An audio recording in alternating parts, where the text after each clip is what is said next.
नहीं, डर गए की बात नहीं है। सरकार अगर इतनी रिजिड है तो कई शिक्षकों ने तो भरा भी नहीं है, कई शिक्षकों ने अप्लाई किया, कई शिक्षकों ने अप्लाई नहीं किया है। और जो सरकार कह रही थी कि मामूली सी परीक्षा होगी, कल हमने देखा कि जो परीक्षा से बाहर निकल रहे थे शिक्षक, वो कह रहे थे कि बीपीएससी पैटर्न का हम लोग को सवाल दिया गया। लेकिन जानबूझ करके नियोजित शिक्षकों को प्रताड़ित करने के लिए, उनको अपमानित करने के लिए, उनको फेल दिखाने के लिए बीपीएससी का पैटर्न लागू कर दिया है। नियोजित शिक्षकों की सक्षमता परीक्षा के बीच माले का बड़ा बयान सामने आया है। संदीप सौरभ ने सरकार को हिदायत दी है। नमस्कार, दर्श न्यूज में आपका स्वागत है। मैं हूं अनुराग। खबर बड़ी है क्योंकि नियोजित शिक्षक जो सक्षमता परीक्षा दे रहे हैं, कल से इसकी शुरुआत हुई है। परीक्षा के बाद जो दृश्य देखने को मिला, परीक्षा केंद्र के बाहर जिस तरह से शिक्षक परीक्षा देकर निकले और खूब गरियाने लगे सरकार को, कहने लगे कि सीएम नीतीश कुमार तो कह रहे थे मामूली सी परीक्षा ली जाएगी, लेकिन परीक्षा मामूली नहीं है, बीपीएससी लेवल से भी ज्यादा ऊंचा लेवल की ये परीक्षा है। वैसे में नियोजित शिक्षक खुद को ठगा हुआ महसूस कर रहे हैं। वो कह रहे हैं कि सरकार ने धोखा दिया है, मामूली परीक्षा के नाम पर परीक्षा ले ली गई है बीपीएससी वाली और अब उन्हें फेल कर दिया जाएगा। ऐसे में सरकार की मंशा पर तमाम तरह के सवाल खड़े हो रहे हैं। नियोजित शिक्षकों के इस गुस्से के बीच में संदीप सौरभ जो माले विधायक हैं, जो लगातार शिक्षकों की आवाज बुलंद करते रहे हैं, इस मसले पर भी, सक्षमता परीक्षा को लेकर भी, जब सरकार के अंदर थे उस वक्त भी ये आवाज उठाते रहे हैं। तो वैसी स्थिति में माले विधायक ने एक बार फिर बड़ा बयान दिया है। संदीप सौरभ क्या कुछ कर रहे हैं बिहार विधानसभा के अंदर, जब उनसे ये पूछा गया सक्षमता परीक्षा के बारे में, शिक्षकों के हालात के बारे में, तो तमाम बातों पर क्या कुछ कह रहे हैं, ये सुनिए आप। देखिए, ये तो दुर्भाग्य है कि 3 बार सरकार की तरफ से सदन में आश्वासन देने के बाद अभी तक लेटर जारी नहीं हुआ और सिर्फ मुंह से कह दिया गया। मैंने सुना है कि के पाठक ने मुंह से बयान दे दिया है कि भाई हम 10 से 4 करेंगे, लेकिन लेटर जारी अगर नहीं हुआ तो वो लागू नहीं हो रहा है। तो सभी जिलों में अभी भी शिक्षकों को 9 से 5 वाला ही पैटर्न फॉलो करना पड़ रहा है और ये दुर्भाग्य की बात है। तो सरकार को संज्ञान में लेना चाहिए। क्या लगा, सरकार का इकबाल खत्म हो गया? वही दिख रहा है। जब कोई एक अधिकारी मुख्यमंत्री के 2 बार कहने के बाद, संसदीय कार्य मंत्री और शिक्षा मंत्री भी सदन में ये बात कह दिए, उसके बावजूद अगर बात नहीं सुन रहा है, तो इससे तो हम यही मानेंगे कि ये सरकार जो है वो ऊर्जाहीन है, शक्तिहीन है, इनका इकबाल खत्म हो गया। आप लोग लगातार लड़ाई लड़ रहे थे, अब क्या होगा? नहीं, हम लोग तो इसको लेकर के, अब जनता भी देखिए देख रही है। हर दिन तो सदन को इसके चलते स्थगित नहीं किया जा सकता है, लेकिन जनता देख रही है कि किस तरीके से नीतीश सरकार में अफसरशाही हावी है। विधायिका की बात कार्यपालिका नहीं सुन रही है, जबकि नियम है कि विधायिका ही नियम बनाएगा, कार्यपालिका को तो लागू केवल करना है। तो ये तो बिहार की जनता भी देख रही है, सब लोग देख रहे हैं। सक्षमता परीक्षा जो था, पूरे नियोजित शिक्षक विरोध कर रहे थे, आखिर वो सब एग्जाम दे रहे हैं, क्यों लग रहा है कि के पाठक से वो सब डर गए हैं? नहीं, डर गए की बात नहीं है। सरकार अगर इतनी रिजिड है तो कई शिक्षकों ने तो भरा भी नहीं है, कई शिक्षकों ने अप्लाई किया, कई शिक्षकों ने अप्लाई नहीं किया है। और जो सरकार कह रही थी कि मामूली सी परीक्षा होगी, कल हमने देखा कि जो परीक्षा से बाहर निकल रहे थे शिक्षक, वो कह रहे थे कि बीपीएससी पैटर्न का हम लोग को सवाल दिया गया।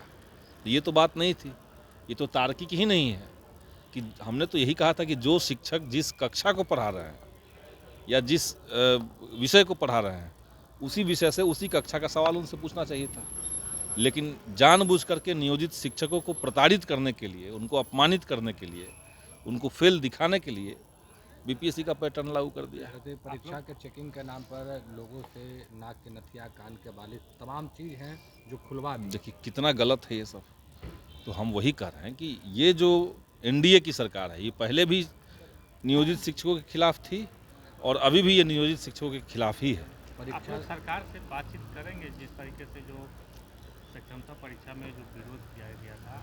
नहीं, हम लोगों ने तो बात की, तो सरकार का कहना है कि मामूली परीक्षा ले रहे हैं।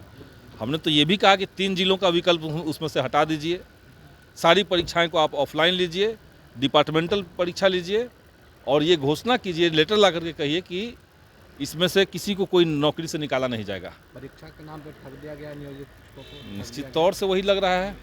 तो नियोजित शिक्षकों के साथ जो उनका संगठन है, उनके साथ बैठ करके हम लोग बात करेंगे और आगे की रणनीति बनाएंगे। संदीप जी, एक सवाल है कि अब संगठनों में ही मतभेद देखने को मिल रहा है। बिहार माध्यमिक शिक्षक संघ परीक्षा के लिए राजी हो गए, लेकिन बिहार राज्य प्राथमिक शिक्षक संघ है जो राजी नहीं हुई है।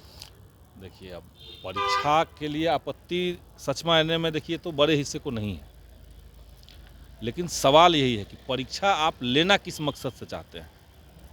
परीक्षा अगर आपको ये लगता था कि मामूली सी परीक्षा हम डिपार्टमेंटल ले लेंगे, उसी विषय का सवाल पूछ लेंगे, तो ये अच्छी बात थी। लेकिन सरकार का जो पूरा एंगल है वो ये नहीं है।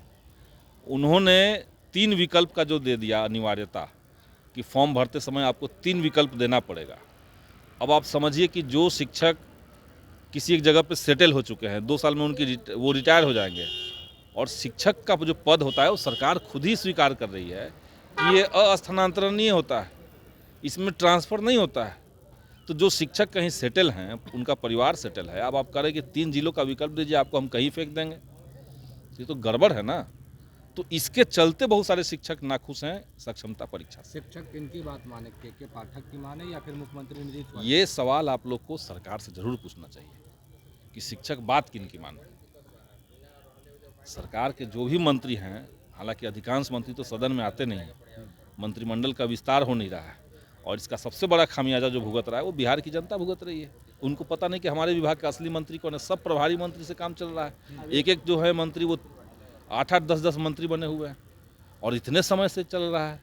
तो इनको तो मंत्रिमंडल का तुरंत विस्तार भी करना चाहिए, लेकिन वो भी रुका हुआ है। अब एसीएस के पाठक अब जो कॉलेज के वीसी होते हैं उनके से बैठक कर रहे हैं, जो राज्यपाल के पाठक असल में उनको हीरो बनने का चस्का लगा हुआ है, और जो उनके विभाग की सीमा है उसको वो नहीं समझ पा रहे हैं।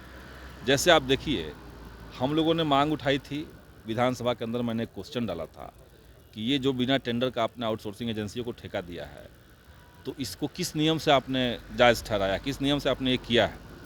सवाल स्वीकृत है, लेकिन जवाब नहीं आ रहा है। इस तरीके से इस बार भी फिर मैंने एक सवाल डाला, तो उसके बाद विभाग जो कर रहा है, सारे आउटसोर्सिंग एजेंसियों को कह दिया कि अब आप अपनी बहाली से ख़त्म करवा दीजिए। तो जो 6 महीना से जो बहाल लोग थे एजेंसी के माध्यम से, उनको न तो पेमेंट मिला, न तो श्रम विभाग के आदेश के बावजूद उनको ईएसआई और पीएफ मिला, और अब उनकी नौकरी 28 फरवरी को कही जा रही है ख़त्म हो जाएगी। तो इस बीच में जो पैसे का लेन देन हो गया, इसका हिसाब कौन देगा देश की जनता को, बिहार की जनता को? ये सब चीज़ के पाठक की गड़बड़ी है। उसी तरीके से उन्होंने नियम बना दिया कि कॉलेज में गेस्ट फैकल्टी ठेका कंपनी लाएगी, और पेमेंट सरकार नहीं देगी, पेमेंट बल्कि कॉलेज देगा। तो यानी कॉलेज से, स्कूल से पूरा जो उसका पैसा है उसको आप निकालना चाह रहे हैं आउटसोर्सिंग एजेंसी के माध्यम से, और निकाल करके अपनी जेब में डलवा रहे हैं आउटसोर्सिंग एजेंसी के माध्यम से। तो इसलिए ये सब गलत है। तो सुना आपने कि क्या कुछ कह रहे हैं। सक्षमता परीक्षा पर तो सवाल खड़े ही कर रहे हैं, साथ ही साथ जिस तरह से के पाठक नहीं सुन रहे हैं, सीएम की भी लेटर नहीं जारी किया गया अभी तक स्कूलों के समय पर, तो ऐसी स्थिति में कह रहे हैं कर्मण्य हालत हो गया है, सीएम की भी बात एक आईएएस अधिकारी नहीं सुन रहा है, तो ऐसी स्थिति में क्या कुछ होगा, किस तरह से शिक्षकों का भला होगा, ये बड़ा सवाल है। लेकिन संदीप सौरभ ये जरूर कह रहे हैं कि सरकार जो कर रही है वो बिल्कुल गलत है, और इसके लिए हम आवाज़ उठाते रहेंगे, नियोजित शिक्षकों की आवाज़ बुलंद करते रहेंगे। बने रहिए दर्श न्यूज के साथ, तमाम खबरों से आपको अपडेट रखेंगे। फिलहाल के लिए इतना ही, धन्यवाद।